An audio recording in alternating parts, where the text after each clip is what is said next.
Okay, technically speaking, had the first 10 minutes were kind of muted, but we'll just continue on from here. This is Lessons with Wayne, number 2, continuing on with the Sicilian defense. So basically, as mentioned, so if white really wants to continue with the Marazzi bind, probably the best approach. Honestly, even against the hyper accelerated dragon, you would just play c4 right here. Right at this moment, you would have to play c4 so that the person would be able to play the Marazzi bind.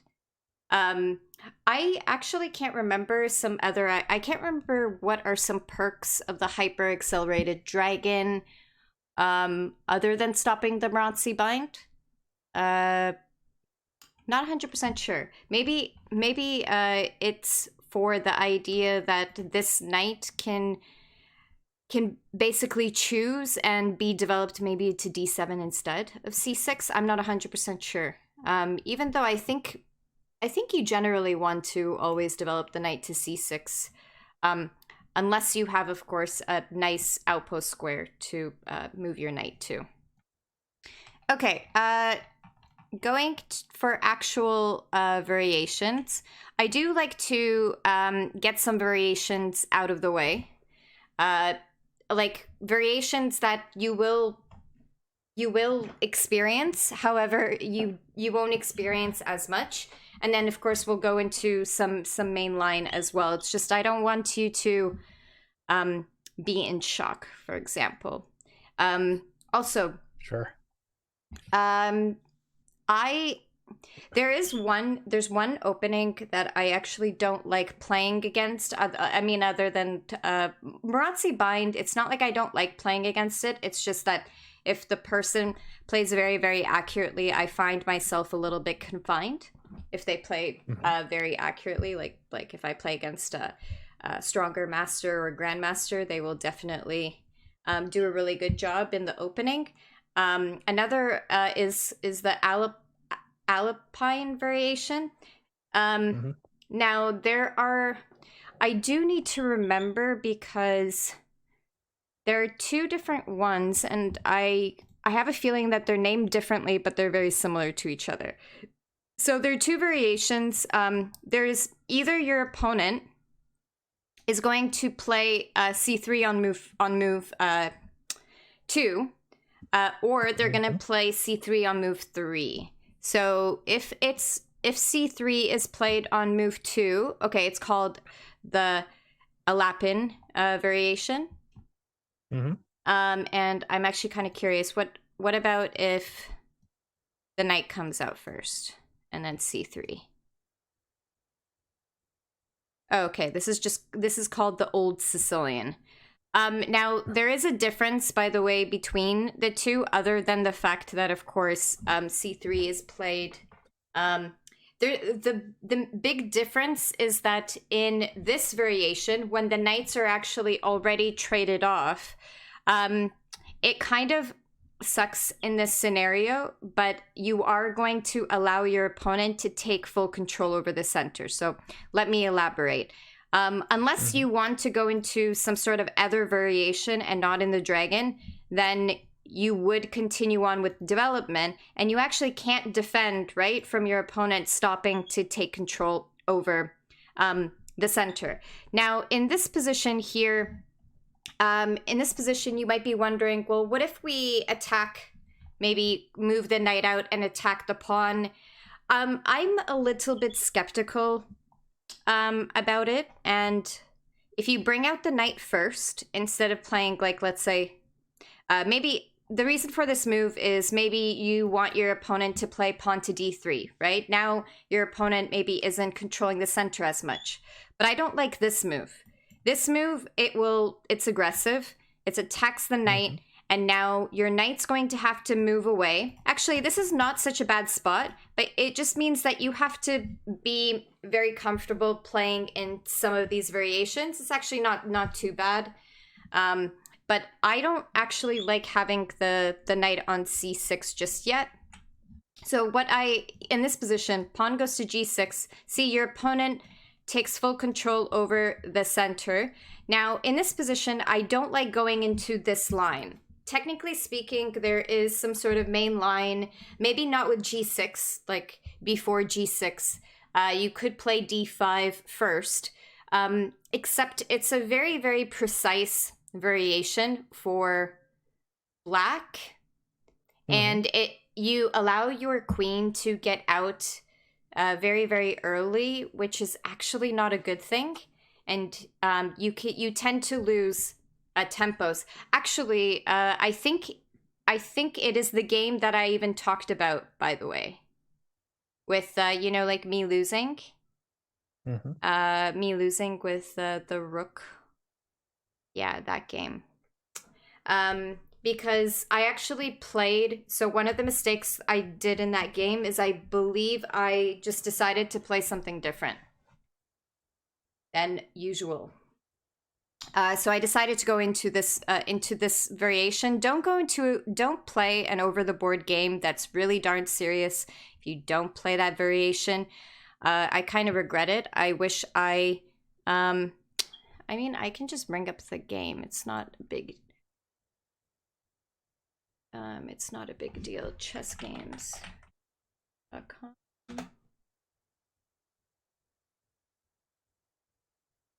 Sorry, 1 second. Okay, player is Orlova.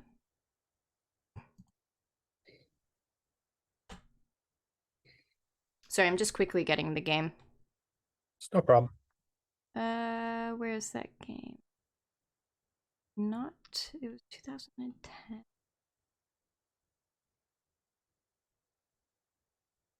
Oh, yep, here it is.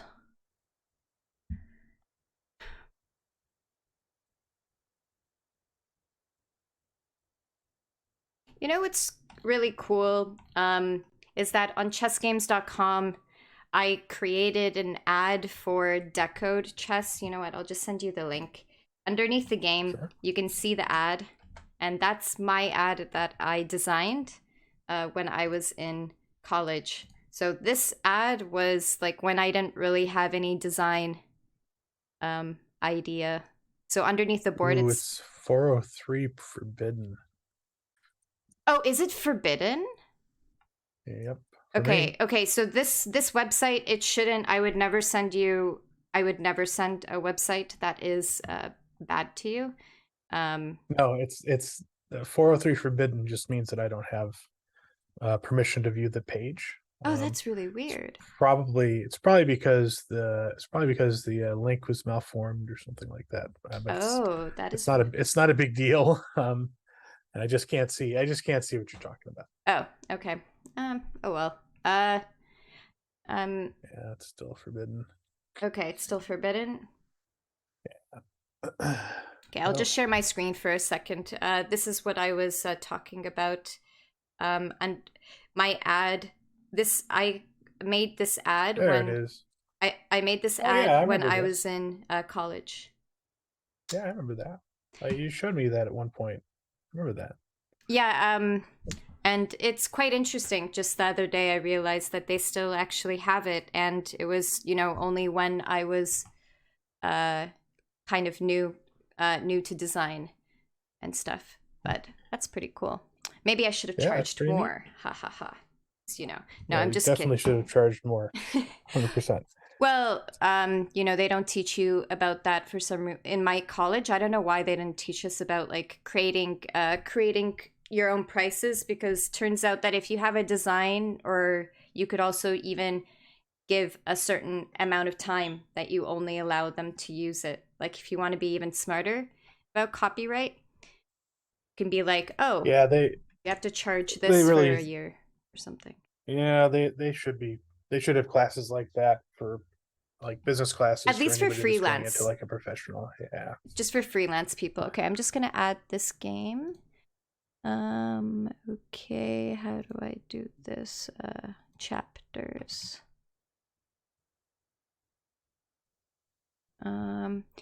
And by the way, that the variation with d5 and getting the queen out really like early, it's not bad. It's actually good. It's just that if you don't know what you're doing, then it's bad. But at the same time, that's like everything, right? Exactly. Yeah. Exactly. Oh, that is very weird. It did not. That is, you're right. There was some sort of malfunction. Usually I can just upload the URL, but okay, that's fine. I will just add the, okay. Yeah, there's something wrong with the link because usually it adds, okay, I'm just adding the PGN then. Okay. To it. Oh, yeah, there's something. That is very weird. It wouldn't even add the PGN. Okay, something. The PGN should work because that's not. Yeah, I just added the. I know why. Okay. I mean, it seems to have worked. Like white was victorious. I mean, But there's no moves. There are no moves.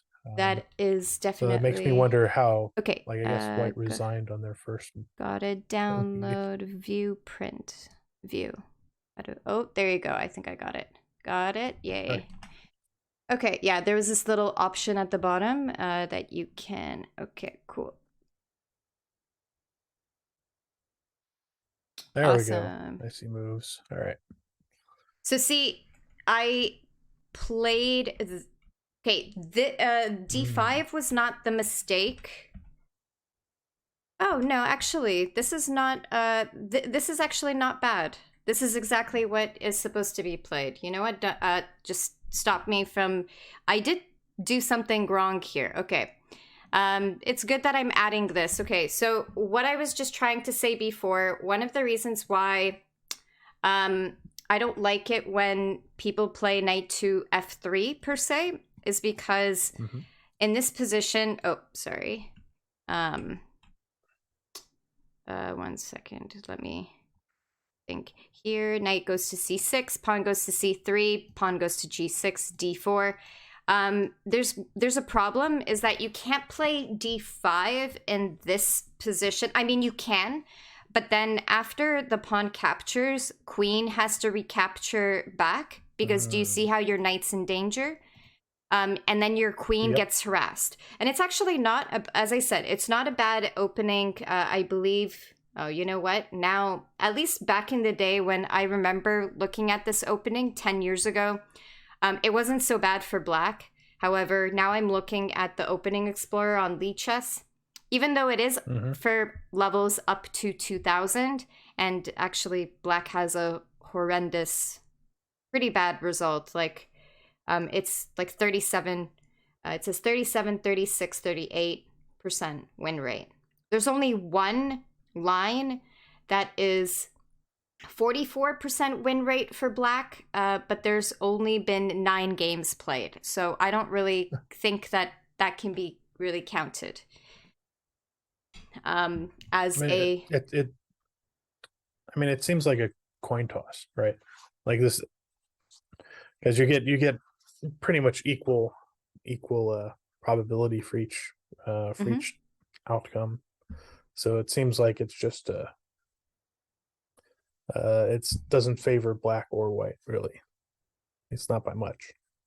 Well, it's better to have if you're playing black, I would say it's good to find an opening where a lot of the variations are around 45 win rate. Like it sure. Oh yeah. It shouldn't be if openings are played ideally, then a lot of openings it's favor for white.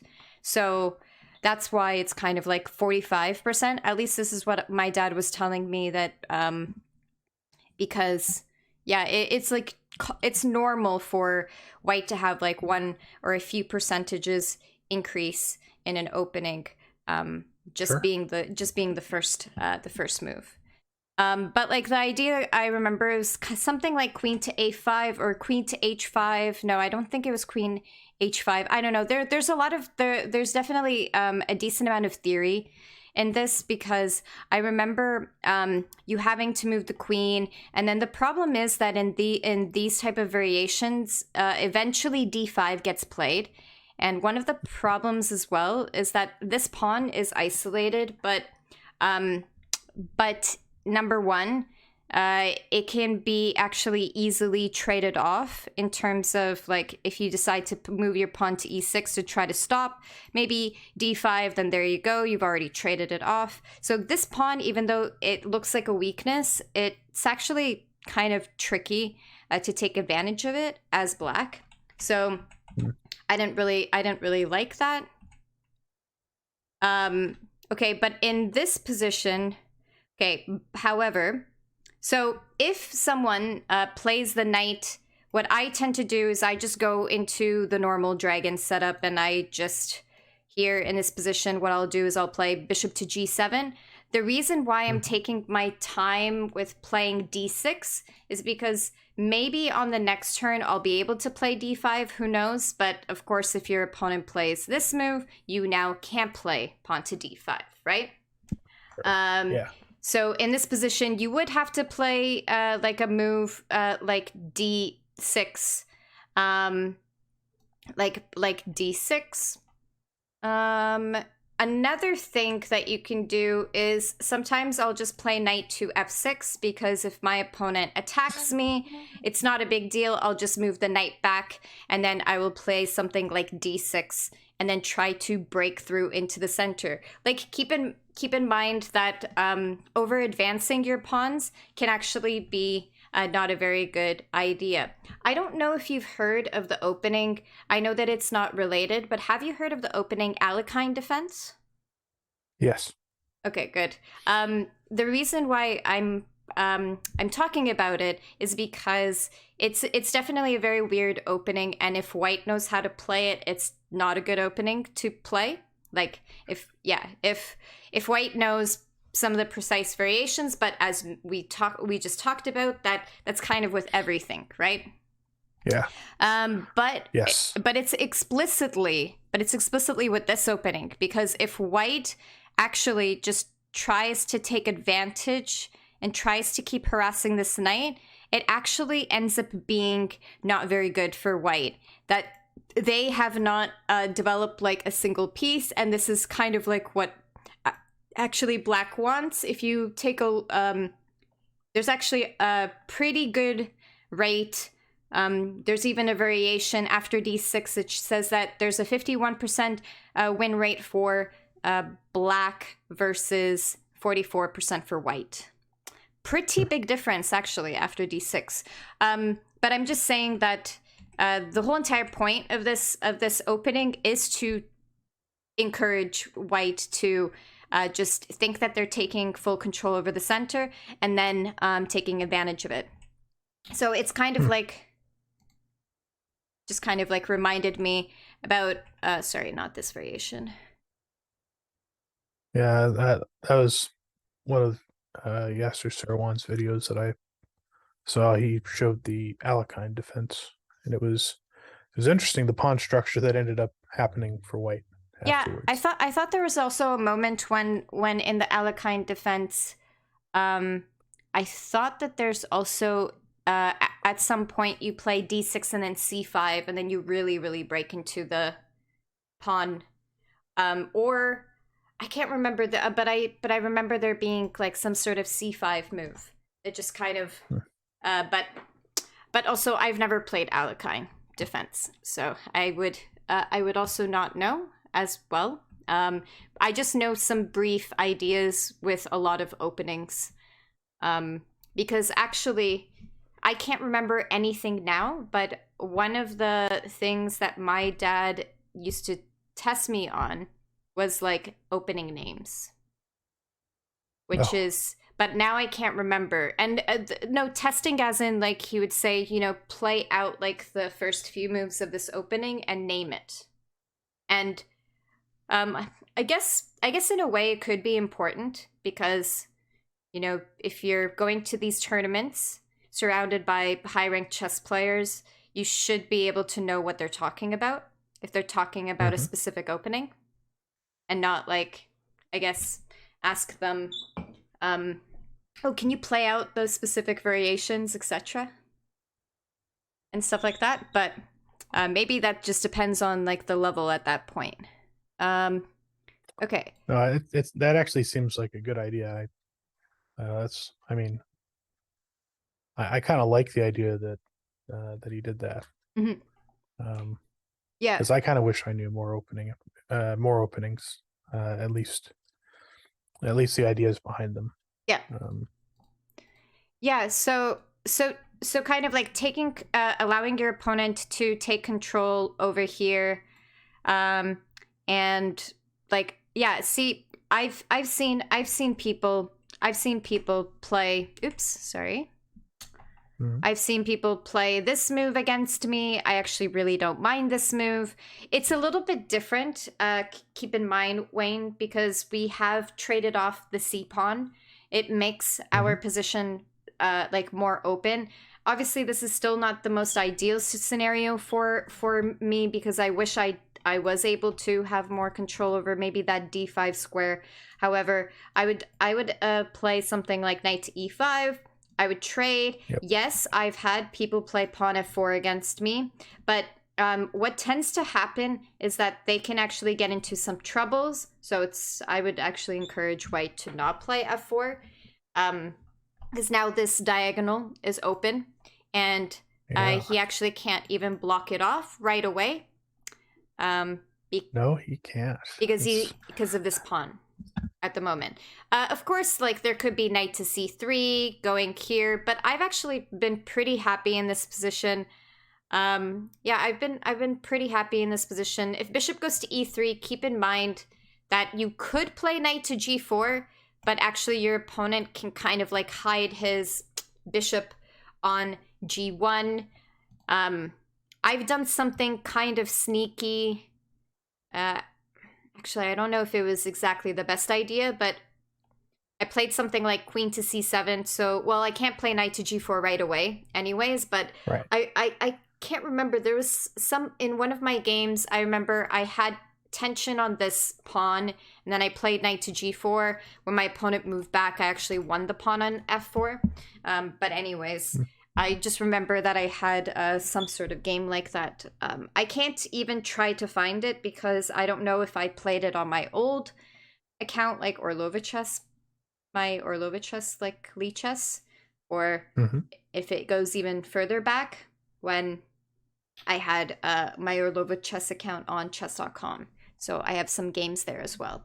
Okay, so actually going into the variation. So one of the reasons why I do like with pawn goes to c3 right away is I go into the hyper accelerated dragon, and there is a huge reason why. It's so that when I play d5, I am not forced to capture back with my queen. Instead, what I can do is I can add another attacker. And how can we add another attacker to the pawn on d5?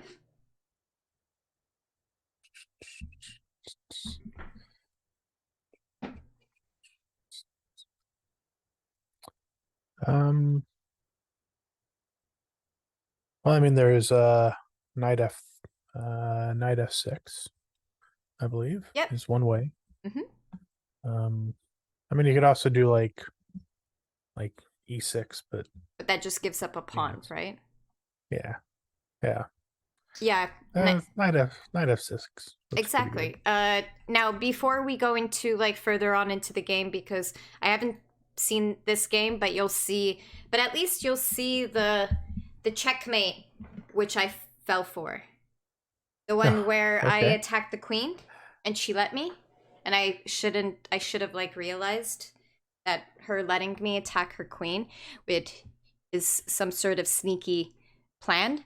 But anyways, here I just wanted to mention what happens if the pawn gets pushed forward. So I actually think that what she did was definitely a good idea. Capturing, it does create that isolated pawn for yourself. However, it kind of goes back to the similar scenario that I was talking about. Like when you have your queen out, your queen gets harassed. Like eventually this pawn, what ends up happening is that it ends up getting either trade or it gets pushed forward, and then white's pieces get really, really active in the game. So like really, really active. If e5 gets played, it blocks off the bishop, but it is temporary. It is temporary, and this pawn is now backwards. So a lot of the time, the idea is to play knight h6, knight to f5, knight to c6, add in another, another attacker. Then a lot of the time, you play bishop g7. Eventually, you're going to play pawn to f6, and you're going to try to break through. So this is kind of like a temporary block. And you can also think about using this bishop to remove a defender of this backwards pawn. There are some ideas, but you do have to have patience, because I can't say that there is any winning variation or anything like that for black. I would just recommend for black to gang up on this pawn, maybe trade off this bishop before the knight goes to f5 if possible, and at some point, you may have to play e6 because this pawn will be in danger, but just some ideas of like your opponent might end up playing knight c3 and queen to b3. But generally, you would castle on this side, just break through with pawn to f6. Now, it is understandable, by the way, that your opponent may play pawn to f4 and never let you kind of like break through. But keep in mind that your bishop on g7, even if your bishop ends up being not a very active as you thought your bishop would become, it's not such a big deal. You can always change your plan and change the route of where your bishop should be. The nice thing about chess is that as long as you're not losing points, a lot of the time you have time. You have time to improve your pieces. Like that's like the strategy, right? The strategy positional aspect of the game. Right. Okay, but in this position, she captured, and then this is where we go into knight to f6. The idea is that you capture on d5 with the knight. And so the idea, by the way, here is that if your opponent decides to capture, interesting enough, your queen is kind of like a goddess. I mean, in terms of that, getting the queen under attack. Now, yes, you could potentially do something like pawn to b3 and try to get the bishop out, but you need a decent amount of time to achieve that, because you can't even bring out your bishop here. It's unprotected. And also, if you move your bishop away, you leave this pawn hanging. See? So actually, to try to get this queen off of this will either require you to lose material, or you just have to do it way later. I think way later, because you have to play knight to f3, bishop goes to g7, pawn goes to b3, but I don't know. At that point, black might even decide to play pawn to b5 and stop the bishop from coming in. Who knows? Actually, that's a really interesting idea to do. Why not? If white has that whole entire idea of playing bishop. I mean, you're not castling on that side, so... Exactly. So, yeah, why not? Exactly. Just have to be somewhat careful about, like having your queen and rook on the same diagonal. But these are just things that you have to be really observing in the game, like regardless of what you're playing and what opening you're playing. You should just always be attentive of all of your surroundings in each position. So this move, I'm actually not worried at all. Now, you might be wondering, well, I mean, I guess that's kind of similar to what happened in the game. But in this position here, the best probably idea is for white to play something like bishop to c4, I believe. I'm just going to look at Opening Explorer, because that's, bishop c4. It's been played 3,000 times. There's also knight f3, which is what she played. And there's queen b3. Queen b3 is interesting. If queen b3, what I do is I just play knight to b6. It's very, very important that you don't capture on c3. even though it is a variation. But I was always encouraged by my dad to not capture on c3. And why do you think that?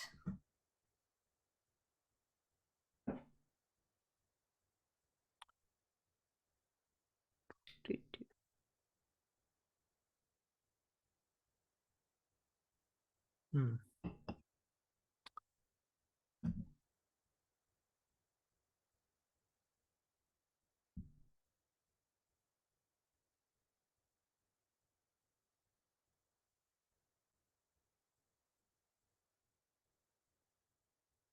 I'm not sure.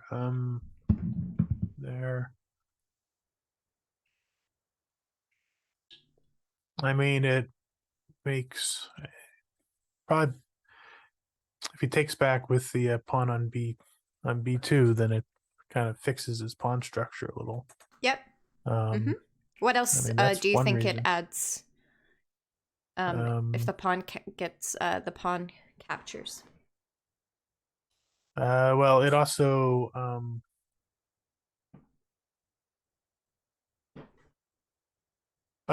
it opens up the that b file for the rook. So then he actually gets like a stack of rook and queen,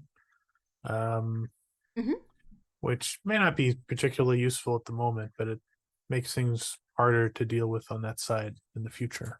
Yep. It also gives the dark squared bishop another avenue of attack. Oh yeah, good point. Good point. Yeah, you basically you've said it. I am looking at the opening explorer. It does seem like capturing on c3 is an option. It's like 42% win rate for black. If it's captured, knight b6 is also 42%. There's just 4 different variations and they all are equal. And me personally speaking, I don't think I would prefer I don't think I would capture on c6. I do like knight to b6, and it's with ideas that, you know, like in the future, like knight b6 stops bishops to c4. Knight to b6 also, it does put pressure on this square so that in the future you could decide to play rook to c8. It kind of steps away that maybe in the future it also blocks off this line. See, now there's not as much tension to the pawn on b7, because you'd be surprised how many people play bishop e6 here without like realizing the mistake that they've done. That's pretty unfortunate. It definitely is unfortunate, but this is just this is a little trick that is actually common, not just like versus the dragon, but it's very common when you have like your knight on d5 and the only defender is the bishop. So you think that the bishop could just go and defend, but nope, not at all. Okay, so in so knight what ended up actually happening in the game? Main line, knight takes d5, knight f3. So she played. Now I don't remember what her. I believe she's a WFM, and I know that she's from England. Has she even been playing that much recently?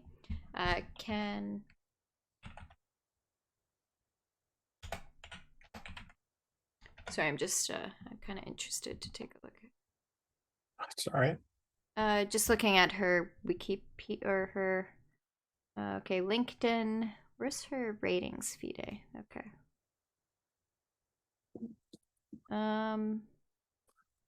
Sorry, my internet. Why is it doing this? Okay, she is a woman FIDE master, correct? And when was the last time she played? I'm just wondering. I'm just curious, like if she continued on playing chess more, because you'd be surprised how many people kind of stopped playing when life gets tricky. Oh no, I get that. Well, I mean, it also doesn't help that that there wasn't as much help. Um, I actually still find it really. I do find it really interesting how you even in the U.S. chess championship, how the prize fund is Hmm. smaller for the U.S. women's versus the U.S. men's. And anyways, I just find that it's like it's technically the same. It's technically the same championship. It's just different, just the opposite sex. So Yeah, it's kind of crappy. Um, it's probably has to do with like sponsorships, like in terms of that maybe it's just because the players are stronger on the U.S. Chess Championship that there's just more people viewing, right? Because in the U.S. Championship, uh, there are people like Fabiano, who was the world chess champion, right? Sorry, yeah, but that's he also was a like a sorry, he wasn't the world chess champion, but he was a uh, sorry, he was a contender to become sure. one. That's what I meant. I think it's a matter of like exposure, Wesley and So. it's a matter of like exposure and and who gets promoted early, right? Like, Yeah, and how much uh, girls are like encouraged to go into chess as children versus boys, and yeah, how there's just a bigger market, and it kind of sucks. It's a cultural issue, but yeah. But the you know, thing is that I also can't just blame chess because I've heard that this is a problem with not just chess as a sport. no, it's a problem with like STEM education and a bunch of different things. Yeah, yeah, It's called there are cultural things that I don't seem particularly fair to me, but yeah. you know, It is nice that things are actually changing now, and now chess is becoming more popular. And with Queen's Gambit that came out, did you ended up watching Queen's Gambit, right? I did. Oh, Yeah, okay, okay, nice, it was nice. it was pretty good. It wasn't as much about chess as I thought it would be, interestingly enough. Yeah, But yeah, yeah. I did like the fact. I really respect when there is really really good chess knowledge like in a movie. Like for example, if you want another thing I would recommend is Criminal Minds. I believe it mhm, was Criminal Minds. They have a few different like murder mysteries with like obviously a chess player either being killed or the chess player actually being a murderer and stuff. And sure. they actually really go into deep with making sure that all of the chess positions are accurate and all of the information is accurate. And I just love it um, because it is kind of funny that there are articles out there like of just movies like messing up with king and queen being on the wrong color, or like even a move being played illegally.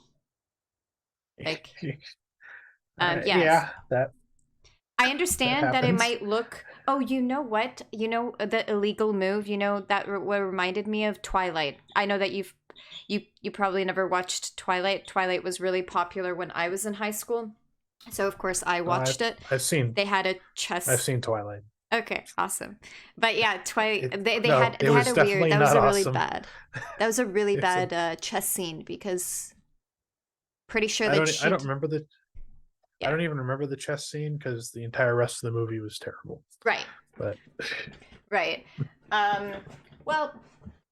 Yeah. Well, I mean, it could also be the whole movie was supposed to be kind of like cheesy and cringe at the same time, in my opinion. But well, yeah, I don't know what their intentions were, but if that was their intention, they succeeded. yeah. So like, it would actually be after the lesson. Honestly really interesting. Take a look at some articles. Like there have been some people who have explicitly like written up really really long, and I guess they've created collections of people like making fun of like chess scenes in certain shows or movies, etc. So I mean, there's just like that's kind of true across the board. Like there's all kinds like uh movie makers are not known for doing their research well in general, and you end up getting a lot of things just wrong in a lot of movies, especially science stuff like Well, also, physics I and wouldn't be surprised if biology and it's. chemistry. I also wouldn't be surprised if it's almost done intentionally. So it's kind of like known as like an Easter egg, like when you're purposely looking for little mistakes. Like Possible, but I know I know a some. lot of them are just doing it wrong because Oh, just lack of. they just don't know. Yeah, Okay, yeah. they don't do their research. But anyway, Yeah. So, yeah. So hopefully things will get better with like women's chess. That like that we can just have equal, equal opportunities. Or you know what? Just don't have tournaments that are separating. I don't know. Just don't separate female and males, because I don't believe that titles or female titles have actually helped increase popularity in chess. Because that was actually the reason why they were created, like many years ago, trying to get more females to keep continuing playing. But as you can see, it hasn't really improved. So I think that we should just be playing. Yeah, it should just be one big open section. Actually, it might even encourage I would more. tend to agree with that. Yeah. No, I tend to agree with you on that.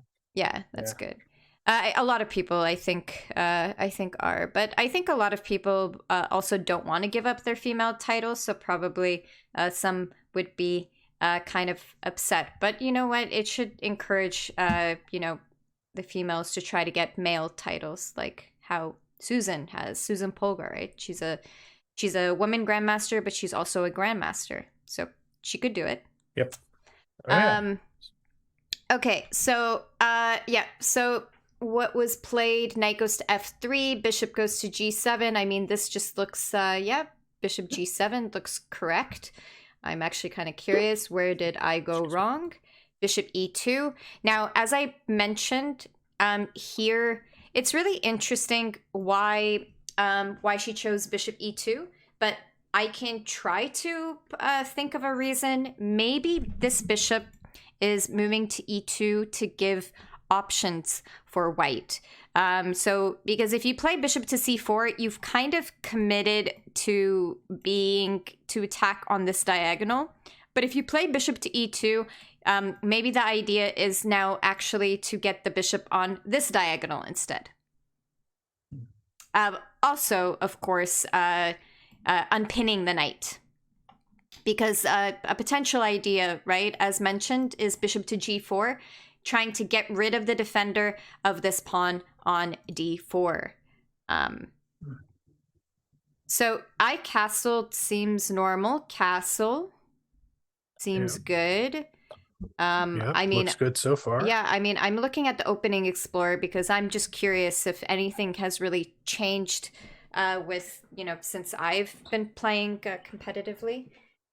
Castle, knight goes to c6, queen goes to b3. Okay, so see, here's where she played queen to b3. So maybe from my understanding is she didn't do it earlier. Well, number one, I guess focusing on your development. And number two, I do have a feeling, wait, there's a little bit more to it. It's so that when I play knight to b6, she can play d5, like what played in the game. I wonder, what is the best move here? It does look like knight b6 is still the best move to play. Also, bishop e6. Bishop e6, that's really interesting. How? But you're giving up the pawn.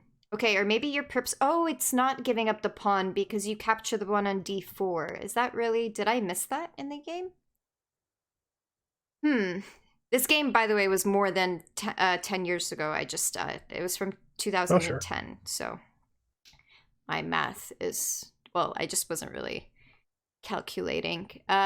Queen goes to b3. Interesting. I'm kind of curious. What is the computer? Bishop e6. Yeah, bishop e6 is just really good for me. That's really interesting because you have to, a lot of the time you have to be very, very careful about capturing the pawn on b7. But we've also talked about in some other situations where capturing on b7 or b2 can actually cause a decent amount of problems. Yeah, I remember that. Yeah, a decent amount of problems, but I guess in this position it's because what, this pawn is hanging. If queen takes b7, knight goes to a5. Okay, yep, I get it. Knight a5. Okay. Queen goes to b5. This has to be played, or queen a6. I think queen b5 is more natural. I might be wrong. Queen b5. Okay, so in this position, you sacrifice the pawn. 1 second, let me take a look here. Knight takes d4. Okay, so no, so the computer is recommending to capture on d4 here right away. Okay, that actually makes sense. Yeah, it does make sense, but I was actually skeptical. But what about this? I guess it's because you can play what, rook to b8, and you can kind of try to chase the queen away from attacking the knight on d5. Is that kind of the idea? What happens if rook goes to d1? This is what I was worried about when capturing the pawn on d4. You got to be careful about these pattern recognitions, right? Placing your pieces on the same. I see it. Yeah, rook goes to b8, queen to a6. The interesting part is I don't know if I would go for this, but it's nice, you know, to have to be able to like look back at the position. Because I'm almost 100% sure that I saw that the pawn on d4 was hanging, but I did not want to take advantage of it simply because I was like, oh, maybe she has a 10-move plan on this line. Queen goes to a6, knight goes to b4. Yeah. Sorry, some of these moves I'm seeing that make kind of sense, and that was one of them. Yeah. Knight b4. Yep, it definitely does. It's just that I guess in this position, as long as you play queen b6 now, you can get out of the pin, and everything's great. And now you're attacking this, but you do have to calculate everything here. Okay, but what if I guess in this, oh, interesting, right? Because in this position, there's really only two different ways that can be affiliated saved here. Yeah, that's interesting. So if you just calculate long enough that you make sure that you have the possibility of playing queen b6, you get out of the pin, and now your bishop is but yeah, that's really interesting. I should have thought about that more in the game. But you know, in some variations, you know, like you have like a gut feeling that it's not that great. Because you think that your opponent has a decent amount of compensation for for this pawn, especially just anyways, I just didn't think that I was able to do it. Okay. So I played knight to b6 here. And then here, yeah, the sad part, I'm just gonna let the computer wait for a second because I'm actually kind of curious. It looks like d5 is a really, really good move. But rook d1 also looks good. Yeah, so in this position, it is basically equal. Okay, so d5, I'm gonna just turn off the computer. Pawn goes to d5. Now my knight is in danger. Okay, so I have to figure out, am I going to play knight? So knight e5 actually,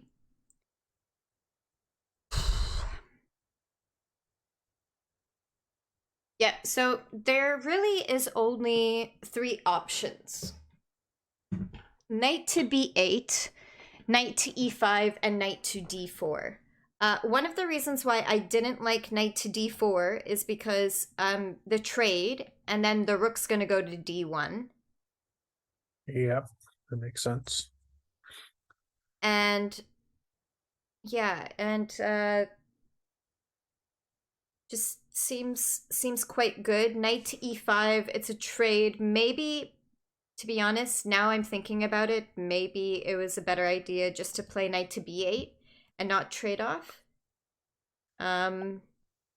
Just simply those because retreating moves are really hard to do.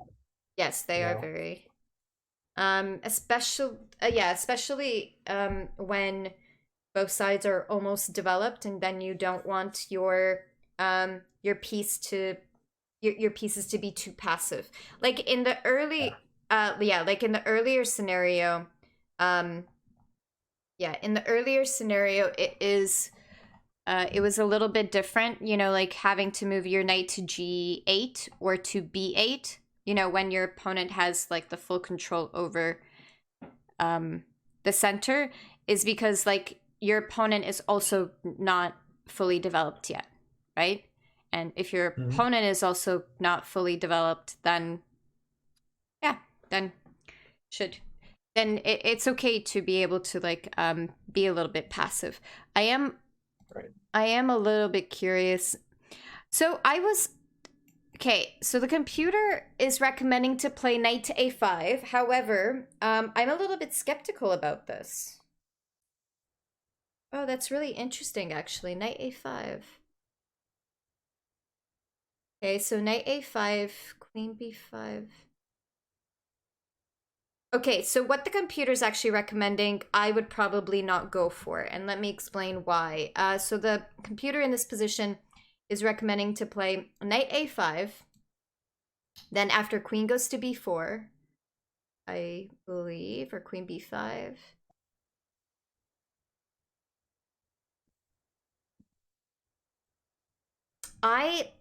I don't know. I don't know if I want to...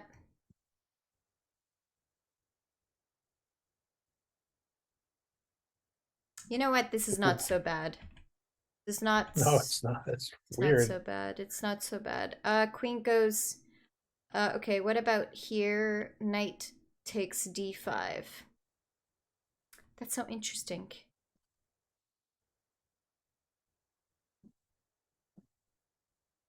That is so interesting. Okay, yeah, definitely have to like look more into this opening, because so allowing d5 is actually not such a bad idea, because then you have a lot of like pressure, but your opponent technically has a lot of defenders, but eventually these defenders are going to be becoming gone. Chased away and traded off. Exactly. Yeah. Yeah, so here, bishop takes c3 or knight a5. I didn't really think about that, and I just played knight to e5. So in this position here, bishop f4. Actually, that's a good move, in my opinion, bishop f4. Developing a piece, and also if I capture, then now there's 2 bishops looking in this direction. Yeah, so it seems kind of dangerous. Oh, that's interesting. Okay, so in this position, I decided that if I capture on f3, if I capture, then this will allow the bishop to get to a really good spot. So my thought process was to play knight b to d7, because I guess in this position, I felt like the knight wasn't doing anything here, even though I don't know if necessarily... So knight b to d7, there are some ideas with playing knight to c5 maybe later on. However, I also just don't like the idea that after knight goes to d7, like your opponent could even think about even sacrificing a pawn. I know that seems a little bit strange, but like even playing like pawn to d6, after capture, knight goes to b5, and actually I think there's going to be a lot of tension on that d6 pawn. So I don't know if I exactly like knight b2, d7. It blocks off that line. To be honest, I think it's better to put pressure on the pawn on d5, but yeah, what are some other options except instead of knight just capturing? Capturing is the best option, and then just playing bishop d7, and then just slowly developing. Okay, I don't mind that. Queen d6. Why do you think I wouldn't really consider queen d6 in this position if I was playing black? What's your intuition? I pins that knight. Exactly. I don't want to... e5. Exactly. There is always an option to play pawn to f6 if needed to give extra defense, but why put yourself into that scenario? Yep, so knight takes f3 seems like the best choice. Knight b to d7. Okay, so what ended up happening? Rook a to d1. Okay, makes sense. Rook a to d1. Yeah, it's kind of crazy. It's kind of crazy how this position changes so much. Because take a look. In this position, after pawn goes to d5, just because I didn't play that knight a5 variation and captured the knight on c3, yes, it does look like a good variation, but I actually thought that in this position, no, obviously I don't remember exactly my thought process from 12 years ago, but this is just my assumption. Mm-hmm. My assumption is that because I almost never think about trading off, and like one extra pawn I feel like isn't such a huge advantage that, you know, to give up your really good bishop here. So I think if I did play like knight a5 or bishop takes, so here queen c2, no, queen c2. If queen c2, then you would actually not even have to. By the way, if queen c2, you don't even have to trade off your bishop. You can just play knight takes. So she does have to play something like queen to b5. Now in this position, this is where they were talking about playing this, b takes c3, and queen takes d5. I guess in this position, it might not be as scary, is because when we capture the pawn on d5, we're also creating a pretty, so we are... Bad pawn structure for white. It is a bad pawn structure, but there is, in my opinion, there's a little bit more to it, because once we can get the knight to c4, I don't see how white can take advantage of this diagonal, like obviously without getting but I mean, a lot of the time, what you need to be worried about when it comes to not having a dark square bishop here is something like having the bishop and the queen kind of gang up and start looking in this direction. And if the queen in this position has to retreat, they would have to play something like queen to b4. And now we could consider moving back. I don't necessarily like that move. It's the move that is recommended by the computer. But I wonder if maybe even playing like a move like bishop e6. I understand that this pawn is hanging, but I don't know if I would necessarily be too worried about this pawn. But we can just protect it. Please be careful about like pushing the pawn up to e5, because you might actually create more holes for yourself. Sure. Yep.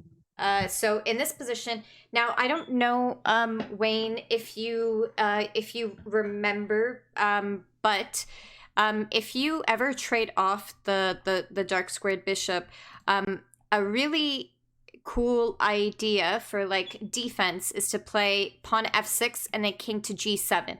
Now, of course, it's the king to g7 isn't always needed. Now, obviously, like you have to be very careful about playing pawn to f6 so you don't lose your queen. Just like be careful, obviously keeping your king and queen on the same line.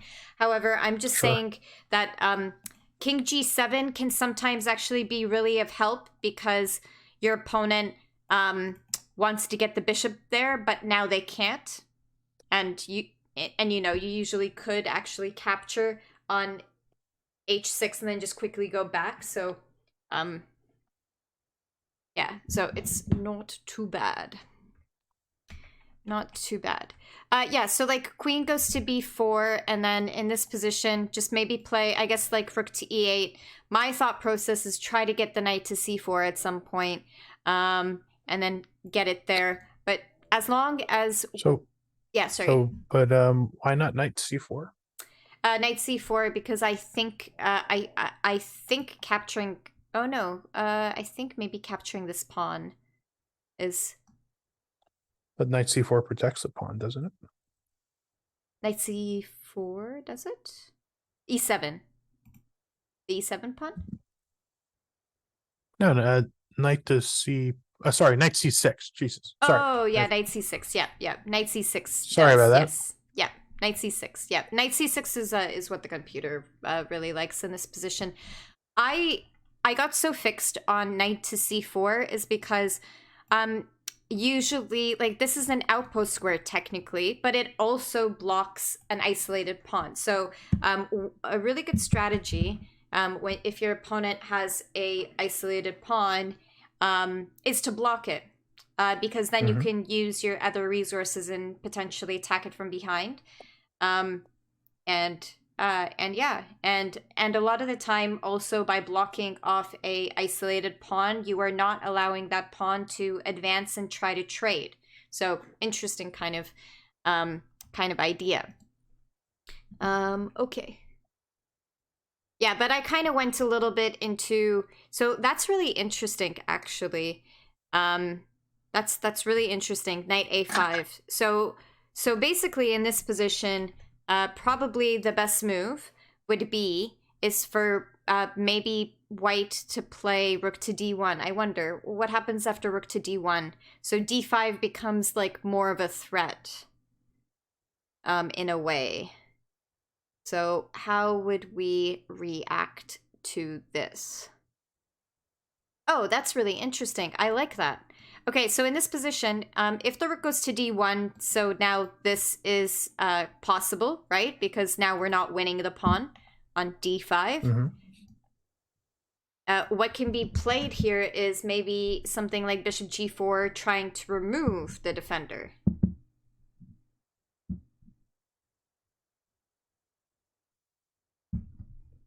Trying to remove the defender of the knight on f3. So if pawn goes to d5 here, you would capture on... oh no, you can't capture on f3 because capturing on... sorry, you would play knight to e5. That's interesting. So you're just trading off a bunch of pieces. You know what? That actually makes a lot of sense. When you notice that your opponent has an isolated pawn and you want to take advantage of it, trading off the... like the minor pieces is a good idea because those are the only ones that can really trade. Okay, maybe the rooks, obviously rooks and queens can protect it, but you don't really want to be using your rooks and queens, right, to defend a measly pawn. But yeah, knight goes to e5. So if knight takes e5, bishop takes e2, just we go into some trades. And then still with an isolated pawn, now it cannot move forward. Yeah, so these type of positions, as I mentioned, it does take a lot of patience, probably setting up something like queen to d6. It's not ideal to use a queen to block off an isolated pawn. It's good to use a knight. A knight can actually still be active, if you still remember that strategy lesson we were about knights. Yeah. Okay. So, what was played in the game? Okay, so bishop g7 here, here, here. Knight to c6, queen b3, knight b6, pawn to d5, knight e5. Yeah, so queen d6, I would not be thinking of doing that. Knight takes f3, I did not consider either, which is probably a mistake, actually, because my pieces are really, really confined. Probably a really good idea would be to capture, maybe play bishop f5. I don't know, maybe play bishop f5, and then... and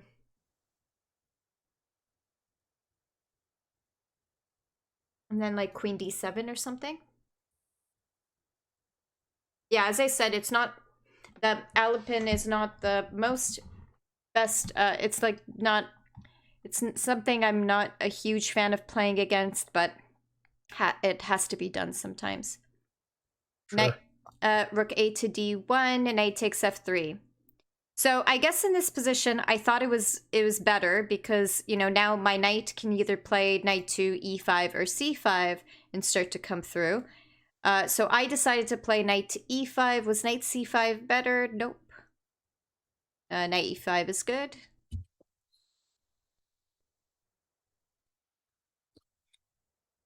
Bishop e2. Pawn goes to b6. Whew. That move.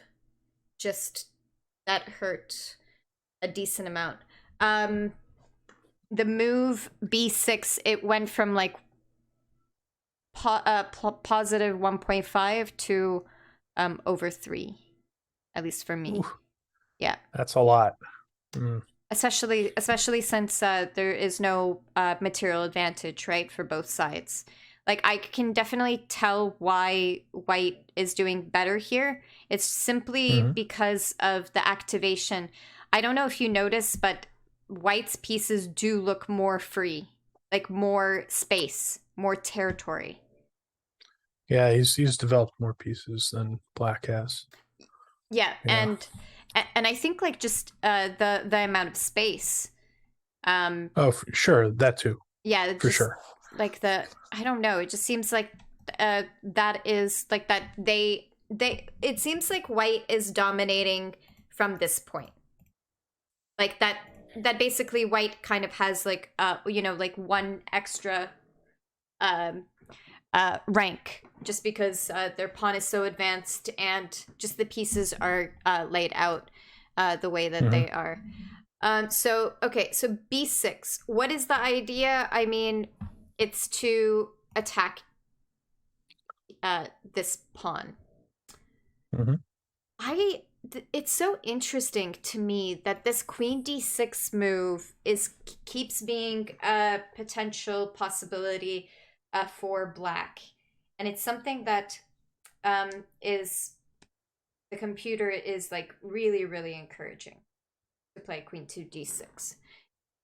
So from my understanding is because this knight has a lot of defense, like after you play queen to d6. But like, for example, after queen d6, what are we gonna do if the... Oh, by the way, there's the threat of playing knight to f3 and capturing the bishop on f4. Yep. Oh, that makes sense. That's really interesting, actually. But what if the knight goes to e4? That's the problem. Because if the knight goes to e4, now the queen can capture. Well, I mean, that's true. Oh, okay. So the idea is to quickly... Okay, but why not play queen b6 right away, then?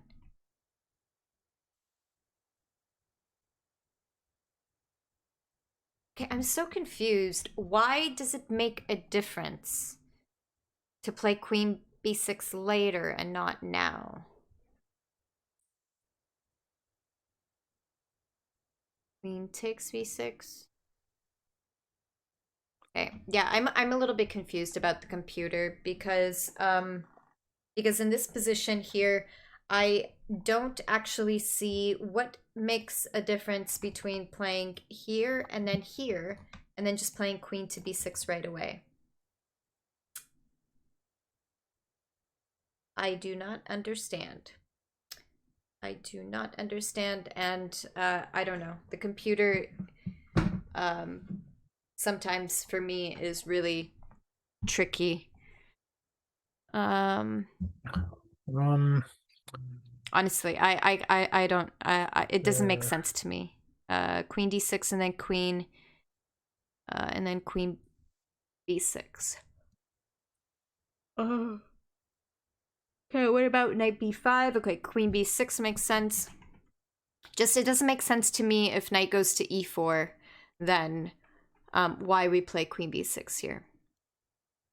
Okay, maybe it's with the idea that now this diagonal is open. So maybe it's also with the idea that the knight has already moved away, so that there's nothing like knight to b5 and trying to trap your rook. Sorry, I didn't mean to do that type of arrow. I meant to say if the knight is on c3, there might be some ideas of something like that, but I don't know. Doesn't make too much sense to me. Well, let's see how I lost this game. Okay. Okay, so on top of that, at first, I was thinking the whole entire idea of playing pawn to b6 was to develop the bishop to b7 and start putting pressure onto the d5 pawn. But it looks like that is not the case. Or maybe I just switched plans. Maybe the idea with b6 is to also switch ideas with the knight, but then I should have played the knight earlier. Like instead of knight e5, I should have played knight c5. I don't know, actually. Then why did I play bishop f5? What is the idea behind that? So in this position here, I don't know. If I was worried about this something here, well, he actually doesn't have a good place to jump and then have two attackers on my knight. Okay, so bishop goes to b7. I didn't play that, sorry. Bishop f5. Okay, so what is the idea behind... Okay, I think I have an idea. It's to encourage my opponent to play bishop to f3, but that seems like a little bit of a silly cheapo.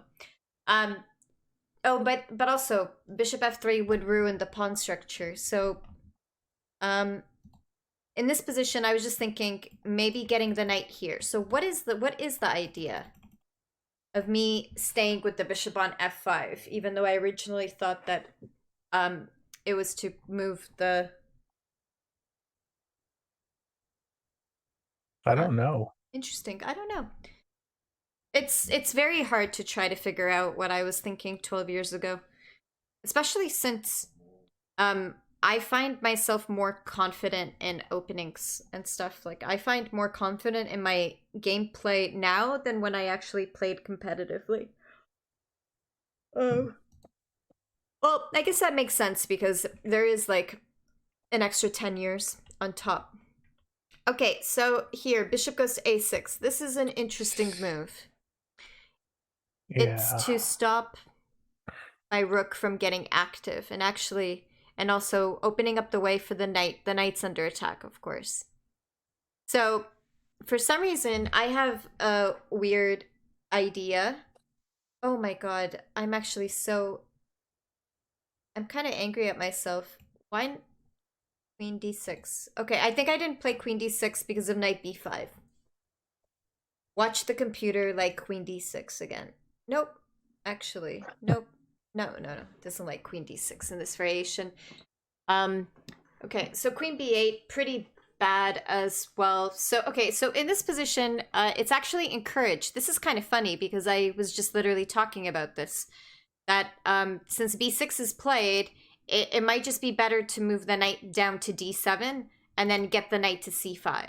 And then maybe in the future, what we can do is we can try to create, we can try to make it so that the knight is on an outpost square. And the way that you would do it would be, well, definitely you want to get rid of this bishop off of that square. But you want to play something like knight to c5 and then pawn a5. It does create a hole here.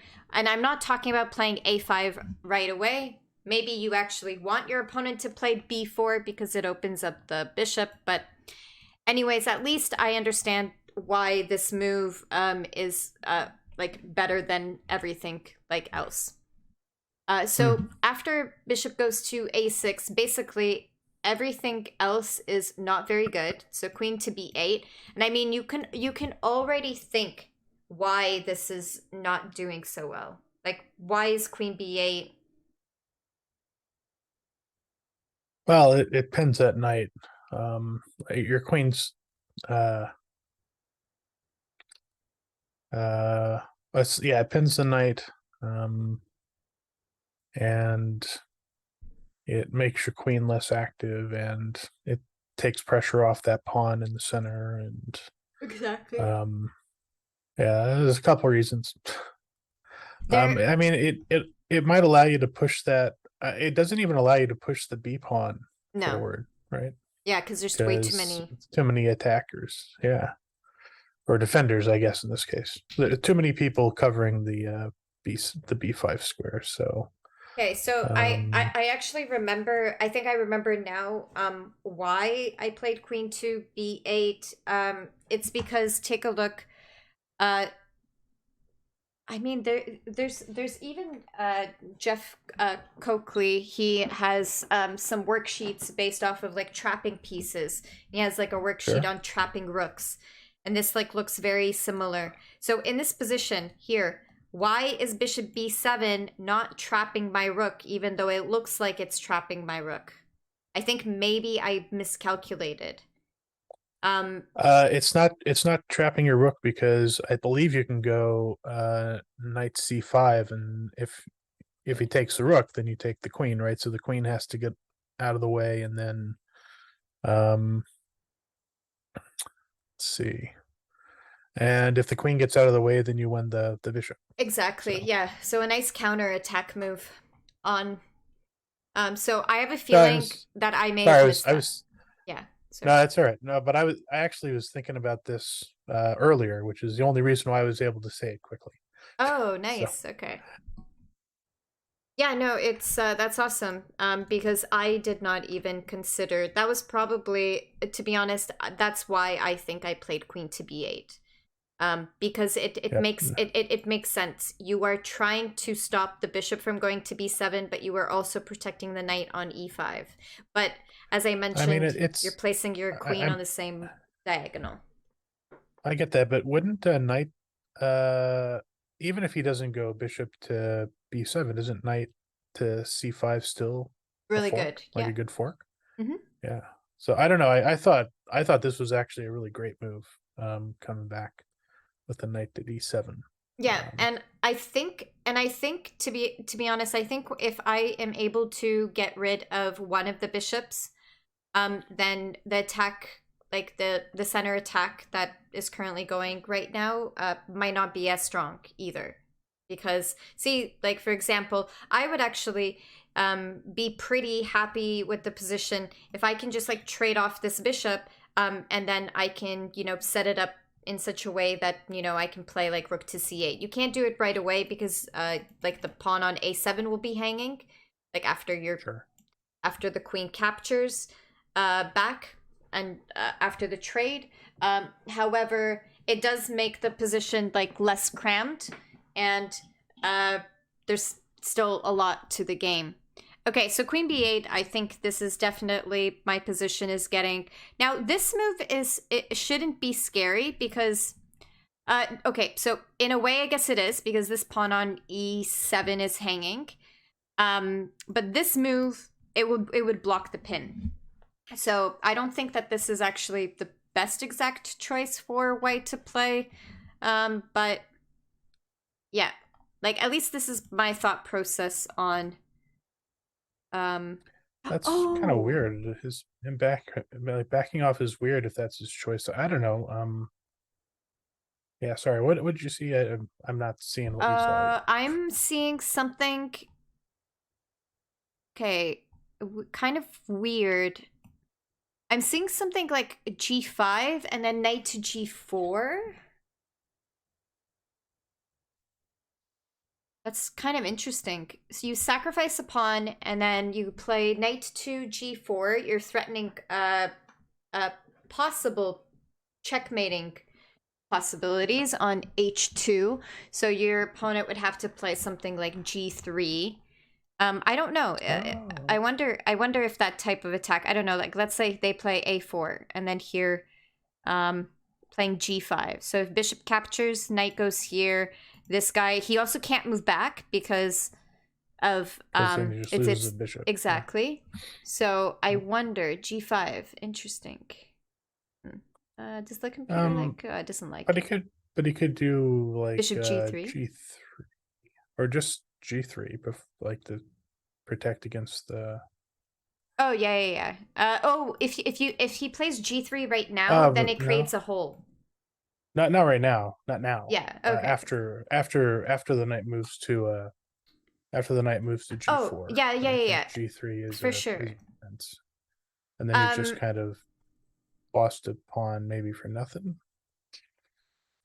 Well, yeah, you're right. I was thinking in this position, hoping that maybe we can, I don't know, do something on this line, but I just don't think I have enough time. Especially, yeah, I don't think I have enough time. There's a lot of pieces on that file. Yeah, there's a lot of pieces on that file to have to clear off. I mean, it's not a bad idea. It's just I think it would have to come later. A little bit later, yeah. I do believe I tried doing something on that side, but we'll see. Oh, okay. So after bishop g3, I play g5 now. Okay. Why?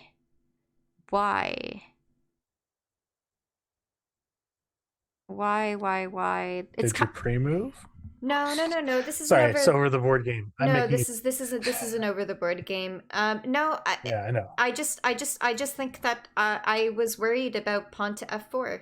Except I don't think I should have been worried too much because then my knight becomes kind of like on an outpost square. I think pawn to f4 helps you, doesn't it?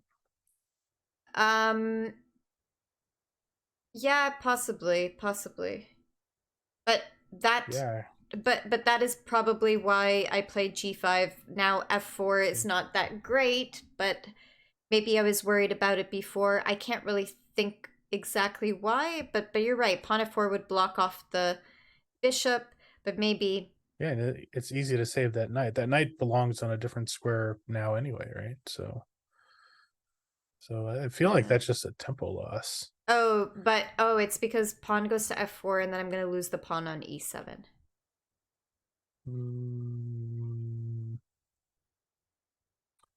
So, but probably playing maybe a move like bishop f6 would have been, I don't know, maybe better, or maybe just play rook e8.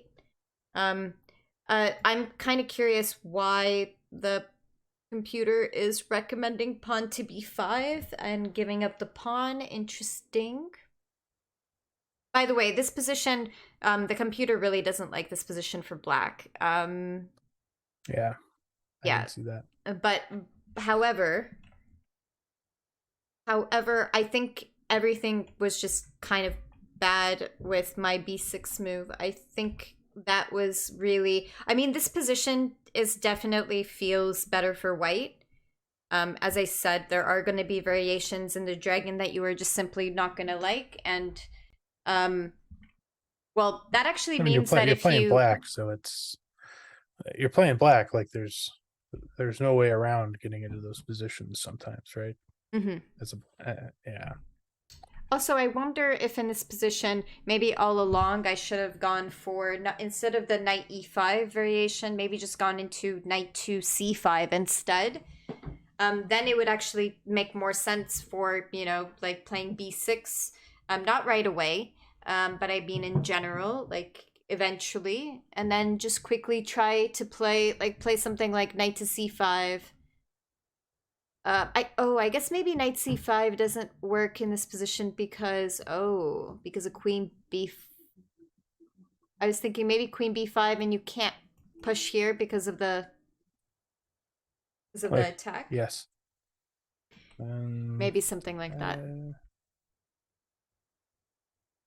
Okay, well, I'm glad that honestly, I'm glad I'm learning about this position, because it does seem like it that when your opponent over advances this pawn, it seems like in a lot of variations you do want to give up this bishop, because this bishop doesn't become as active. As I said, maybe eventually play pawn f6 and then kind of get into that defensive position without the light squared bishop. But for me, it's I need to get into the habit of not panicking, when you're not panicking when you want to trade off your dark squared bishop. Obviously, there are going to be scenarios where it is totally fine to do so. But I think it's so engraved in my mind, you know what I mean, to not trade off, that I think, yeah, that is just something that I did here. Okay, so I played g5 to try to stop pawn f4, because I was, I guess, maybe even considering something like knight to g6. I don't know. It kind of knight g6 later on. I'm not saying right away. I'm saying like later, to maybe move the knight to g6 to defend this one. Obviously, I'm talking about in scenarios when the queen is off of the line, but I guess the queen kind of can't move off of the line if there's so many attackers on this knight. But okay, so g5, knight goes to b5. Okay, looks good. There's some ideas of maybe playing d6 and getting rid of another idea could be, by the way, is that if a rook gets supported here, it could try to trap my my rook. So see, this move is actually really, really annoying, because on the next turn, this is also a threat. So I believe I eventually, I guess in this, what ends up happening in this scenario is basically I am going to be forced to play pawn to f6. And then probably after capture, maybe this pawn's hanging. I don't know. We'll see. We'll see what happened. Bishop d7, why? I have a feeling... Bishop d7. Why is it important to play bishop d7? I think it's more important to protect this pawn. Or push this pawn forward, because if your opponent moves the queen to e3, basically there's a double attack that's happening, and if you push your pawn up, your pawn is overloaded. Is overloaded. So maybe playing something like g4. The pawn is overloaded, but you're right. The pawn is overloaded, but they are attacking with the queen. So that is you're right. It's in front of the rook. However, because of the fact that yes. So okay. So but here's more of the worrisome, is that if I don't play, let's say I play h5 instead, queen goes to e3. Now, if the pawn goes to f6, well, now you're kind of you have to play pawn f6, and then your pawn will have to capture. Now, in this position, though, when the queen goes here, you at the moment. It is a huge threat to capture. So you have to play pawn f6 in this position, because there's no way to add in another defender. And when you play pawn f6, bishop is going to capture, and then queen captures here. And I don't know, this isn't... You know what? Maybe it will cause... Well, also, I just played h5 just for the sake of making a move. So this would be worse, but I think in this position, though, if I calculated everything with this... but that's the problem. If I focus on protecting this pawn, then I might lose my rook with this. Gosh, there's like, see what I did to myself in this game? Honestly, I think I did it totally with myself, with number one, playing b6 without the intentions of playing bishop to b7. Then what was really the point of playing b6, in my opinion? Other but than also maybe I think putting pressure, but the queen to b8 move is also really off. Yeah. problematic. Yeah. Yeah. Um, I mean, b6 doesn't. I don't like b6. May be technically wrong, but I didn't see that was necessarily the worst. Yeah. But queen to b8 seems like it's really causing a bunch of problems. Yeah. A lot. Oh, yeah, there you go. So I played bishop to d7 because I know that there's this coming up, and the queen is overloaded. That's the problem. The queen is overloaded. You can't play rook Yep. to c8 and try to stop. So that means that if your queen moves away, then now you have less defenders on the e5 knight. So that was was really important to play bishop d7, because by playing bishop d7, now we are going to trade at least. Yeah, it's a counterattack. Yeah, I see that. However, I still think that there's something. I still don't think that I did this correctly, because I think after queen e3, bishop takes b5. Bishop takes b5. He actually has a way to trap my rook later on with bishop to c6. So I think I kind of made an error. So queen f3. Yeah, so in this position here, I kind of can't capture on b5 to try to get rid. I should do it later. Because in this position, I was thinking here, bishop takes here, bishop takes, but now there's a huge problem. The knight's in danger, but now the threat of also trapping my rook. Pretty bad. But I'm glad that I played pawn f6 instead. Pawn f6, knight goes to d4. Yeah, knight to d4, queen goes to e8. Okay, I'm at least happy that my pieces are somewhat... now, what else? Why in this position did I not play h6? Because that should be done.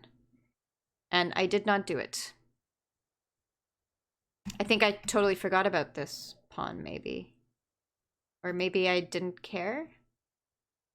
Oh, no, right. I didn't care. I didn't care because if he captures on e5, the pawn captures back and his knight's in danger. Okay, that's why I played queen e8. Mm. Okay, f takes, knight f3. Uh-oh. Now both of these are in danger. I think I didn't even calculate that. Bishop g4. Oh, maybe I did. Maybe I did actually calculate this, because I was like, oh, well, if he captures here, then I'll capture here, and if he captures here, and I believe she does, yeah, she sacrifices exchange. It actually makes...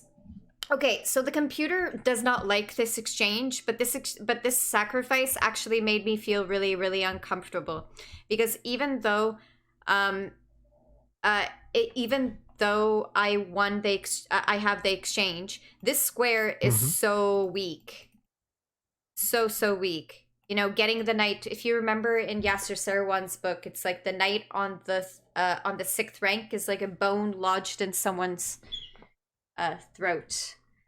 Once because, by the way, there's not going to be a light squared bishop, which means that knight's going to be permanent with, like, other than sacrificing the exchange back. So it's actually quite an interesting idea to play knight takes g5, you sacrifice exchange, but do you see how now we don't have a light squared bishop, so that e6 knight is like a permanent outpost square. So I thought, however, the computer, it is a really, really big... knight takes g5, it does become a humongous difference in... So by doing knight takes g5, it actually becomes closer to like just positive 1.4. However, it's supposed to be 4 plus 4 here. So you lose 2.5 of your advantage by making this move. So what was recommended is to simply play bishop to e2. You now have no pin, and everything is kind of like a lot of the things are falling. Well, you know what? Actually, it's not falling apart. But after bishop, okay, so bishop goes here, trade. Bishop takes f3. Okay, so in this position, Now, this is a threat. Like, pawn to d6. So it is an opposite colored bishop ending, but I would rather play white here. For sure. I don't like the two e-pawns. They are isolated, and they are also doubled. Now the pawn in g5 is in danger. Yeah, you don't...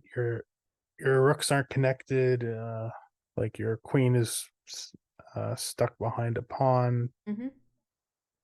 Your dark square bishop sucks and is stuck. Yeah, where it is. And the king isn't very safe. Yeah, this looks pretty bad. Yeah.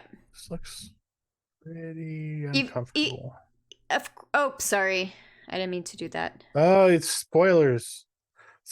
No, I didn't. I just pressed the wrong key. No, you're fine. Sorry about that. Rook takes rook f6. Rook f6 seemed natural to me, but now I think it definitely makes sense what is recommended, which is bishop h6. Oh, for sure. Yeah, that's good. Bishop h6, queen takes e5, and then what's the idea? Like, am I trying to play queen g6 or something? Queen g... no, queen h5. I don't know if I would I don't know if I would necessarily like consider this per se, because after queen h5, I'd be worried about queen e6. Okay, queen e... oh, that makes a huge difference. Okay, you know what? That makes a humongous difference, because I actually thought that... okay, I thought that my opponent had this check, and then if you go here, there's this check. Okay, but no, okay, doesn't work. Okay, yeah. Okay, queen h5 makes sense. So queen h5 totally makes sense here. The idea is you just move your knight back to f3, and then I guess white ends up getting 2 pawns and a knight for the exchange, which I believe should be actually enough, especially looking at how bad our pawn structure is. Yeah, it's slightly better for white, but it's definitely... so it's not the worst. No. I played rook f6, and I'm kind of like making things better for herself. I was hoping that the idea, by the way, I believe...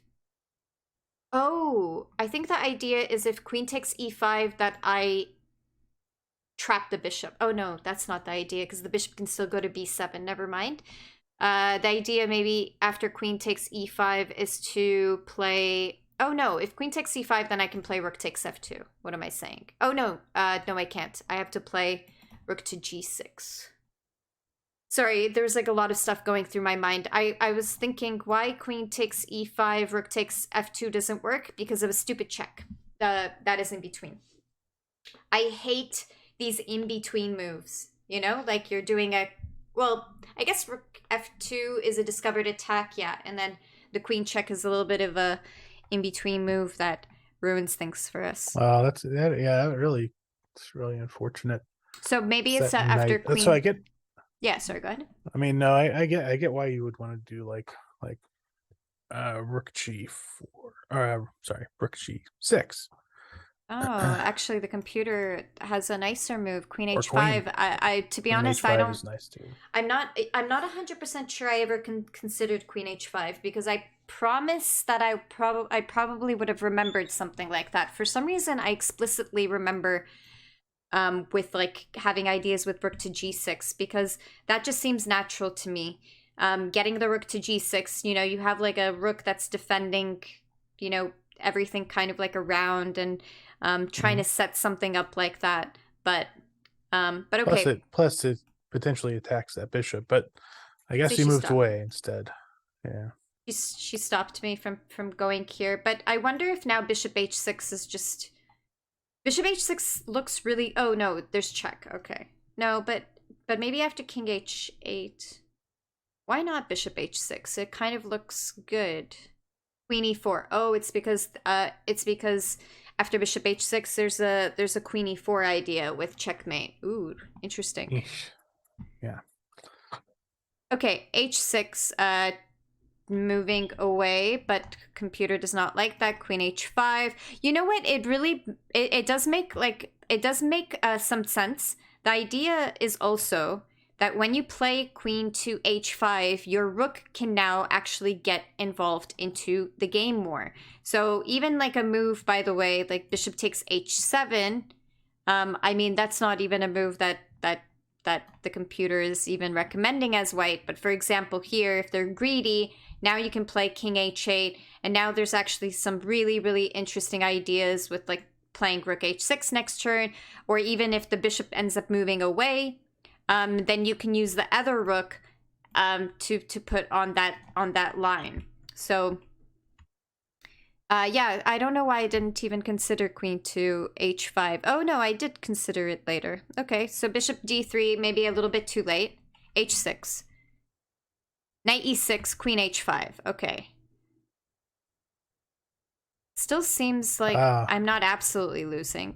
Kind of sucks. That does really suck that I didn't get to play queen h5 earlier, because queen h5 does look more nicer when the knight is on g5 and being put pressure on. And also I think now h6 tends to be moving away from any type of plans that could happen with bishop h6. Which kind of suck, because when you play queen h5, you're attacking the rook, and then you could actually be threatening to play bishop h6 and trying to win this knight that's pinned. But I decided to move it away. But please keep in mind that this was also my very first Olympiad team, and I believe this was the very second. I believe we played the English team. I believe we played in round 2, if I'm not mistaken.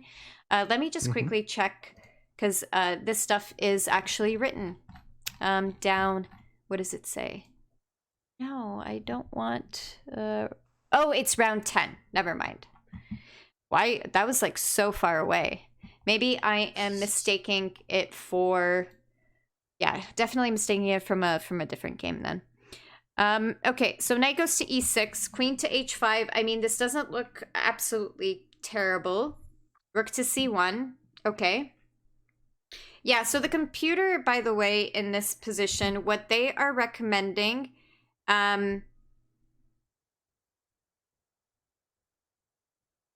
is rook takes e6, is to just sacrifice the exchange back. And I think I understand. It maybe the idea is to eventually play like bishop f6 and see how your bishop ends up protecting these weaknesses. And then this pawn is on a light square, so you can't really get to it. I don't know. I'm not 100% sure. I guess it's because the attack is quite strong that they are recommending. Okay, so I played king f7, and I do believe that I deserve the checkmate if I've played king f7, because I've literally created... If a white rook teleports to f8, that's it. Yikes. It's like a checkmate pattern. It's the hook mate. It's called the hook mate. Yep, so how did I manage to do this? See the hook mate in tournament play. Oh my gosh, this is why. Okay. Okay, so I have a feeling, I think after rook g8, I think I'm still okay. Oh no, I'm losing after rook to g8. Why is rook g8 bad? 1 second, let me think. What's the problem with playing rook g8 and defending the bishop? What's the problem with this move?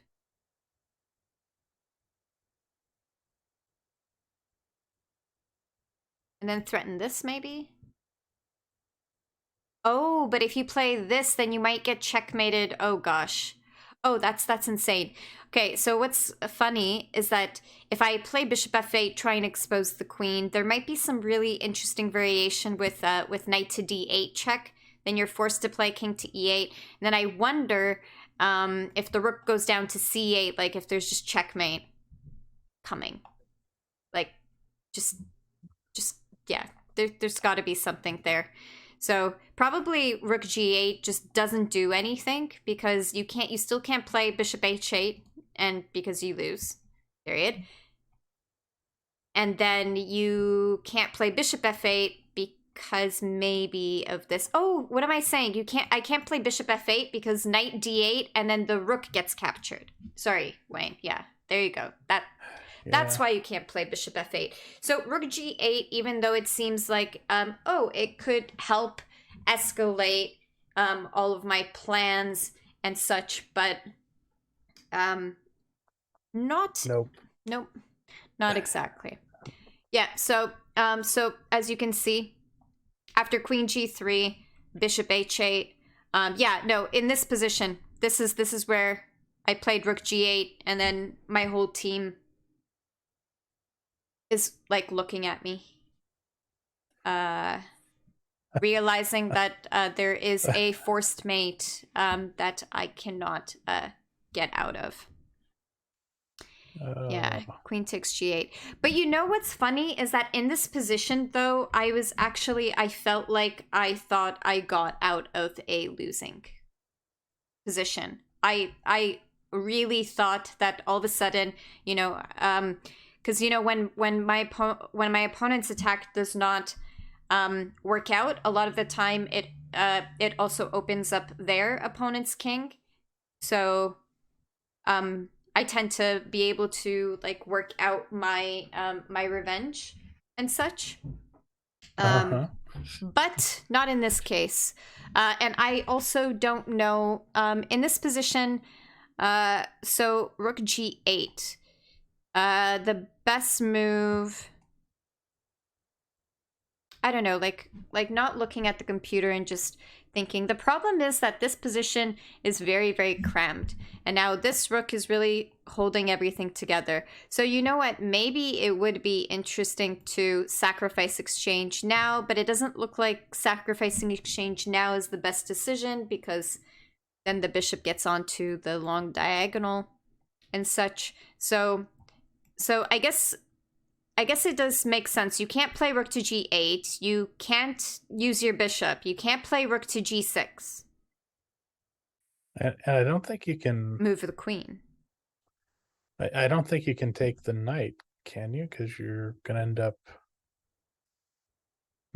I think... No, you can. I mean, I just think that this position is going to be very not good if I capture it in this moment. Because after rook takes pawn... king captures check. That forces the king to either go to f6 or stay in the center of the board, which means that if the king it does go to d7, then I believe I will eventually get checkmated. Checkmated, yeah. Yeah, yep. Just kind of sucks. Yeah. So I will for sure take a look at more about this variation in terms of, because I am quite interested in terms of getting understanding in this position that I mean later, that if your opponent ever plays d5, that you should consider capturing on c3. It seems like a kind of like a common, or what you do is you play like bishop g4 and you try to trade so that the knight could potentially come to e5. So yeah, if like rook goes to d1, bishop g4. I mean, this does seem like it could be mainline bishop g4, and then if d5, this knight e5 variation. It's like a little trade. Interesting. Knight takes e2 and bishop takes e5. This position I would definitely not mind playing at all as black. This specific variation. However, I do want to also look at the variation, of course, maybe a little bit more in depth in terms of this knight a5 idea. A5, yeah. Yeah. As I said, being up a pawn, but I believe that I just didn't calculate it correctly in terms of that the white queen actually is kind of forced to play queen to b5. So when you capture on d5, you actually capture with a bit of a tempo, because now your opponent has to decide, are they going to capture your queen and then go into a ending with one pawn down in an endgame, or do they not, or do they move their queen away? But then you have to make sure that your king side is safe enough so that if the bishop goes to h6, that you don't get checkmated, or you don't like lose the material advantage. The material advantage again. But interesting. But actually, I wonder, in this position, if you're not comfortable with playing this, you could actually just go into the variation with the knights. If you preferred not going into any of that, then you just go like bishop g7, and then it just kind of goes into that variation where white has this control over the center. And you just have to be basically patient, and you just have to be patient enough that like one of these pawns will end up being pushed at some point.